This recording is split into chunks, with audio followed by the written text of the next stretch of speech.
December 10, 2010, I felt depressed and hopeless, with no end in sight, no light showing at the end of a tunnel which seemed way too long and way too dark. But there was more to it than that. After Rhea Parsons killed herself, her father wrote that she was not bullied to death.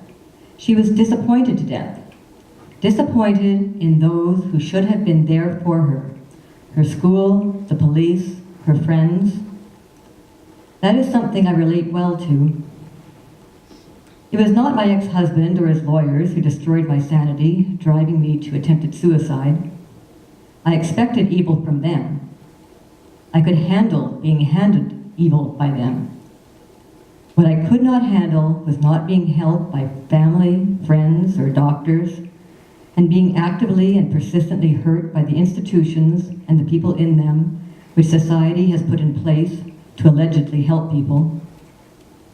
My ex-husband, then husband, had left my daughter and me in September 2008 and moved in with his mistress, now wife. Vindictively, he refused judicial dispute resolution, mediation, and collaborative lawyers, going instead with litigation. And while he had money for lawyers, I did not. I was being dragged into court constantly, with each and every decision being made against me, because no matter how hard I worked, no matter how hard I tried, it was me against my ex-husband, his lawyers, and the so-called misnamed honorable justices of the court. By November 2010, I was not only physically, mentally, and emotionally exhausted, but also suicidal. I explained this to my ex-husband, his lawyers, and the justice, and begged for a break from court until after Christmas, so that I could try to build myself up again. My ex-husband, his lawyers, and the justice refused. I thought that maybe if I could get a letter from a doctor asking the court for a break for me, the justice would listen. My psychologist thought that the letter should come from the psychiatrist.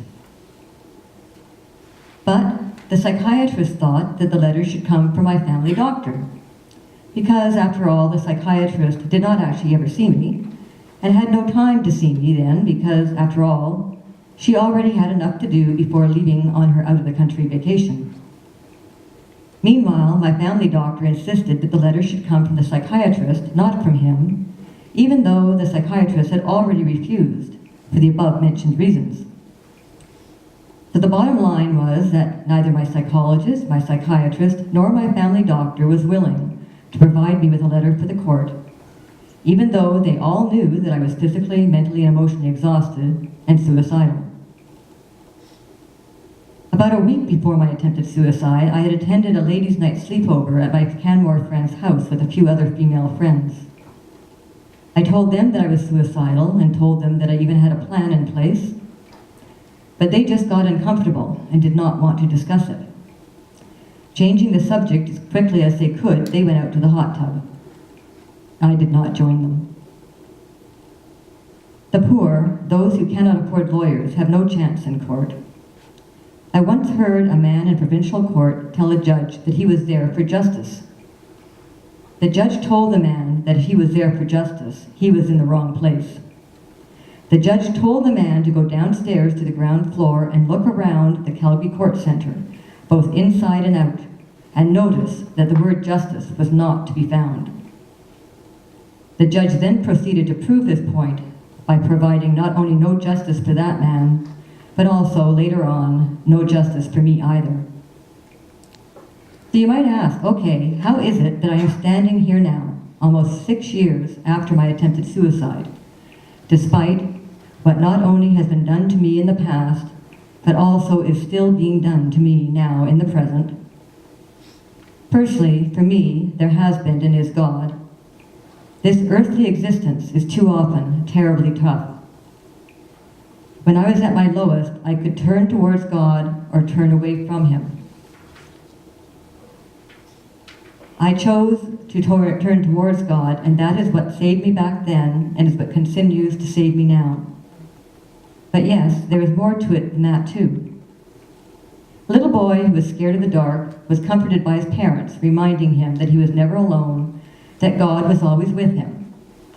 The little boy agreed that that was true, but he pointed out to his parents that, nevertheless, sometimes we need someone with skin on. We do indeed need those with skin on. I have been helped by many people, sometimes by a stranger whom I will likely never see again, and other times by my friends and family, including those who let me down back in December 2010. Sometimes, just as we can be surprised in a bad way by those who have let us down, we can be surprised in a good way by those who are there for us. Sometimes the help that you give someone may seem like a little thing to you, but can make a world of difference to the other person. Just to know that someone cares can be a spark of hope, of light in the darkness. There is a song called Easy to Be Hard from the rock opera Hair that I like. How can people be so heartless? How can people be so cruel? Easy to be hard, easy to be cold. How can people have no feelings? How can they ignore their friends? Easy to be proud, easy to say no. Especially people who care about strangers, who care about evil and social injustice. Do you only care about the bleeding crowd? How about a needing friend? We all need a friend. Please try to be one. Thank you.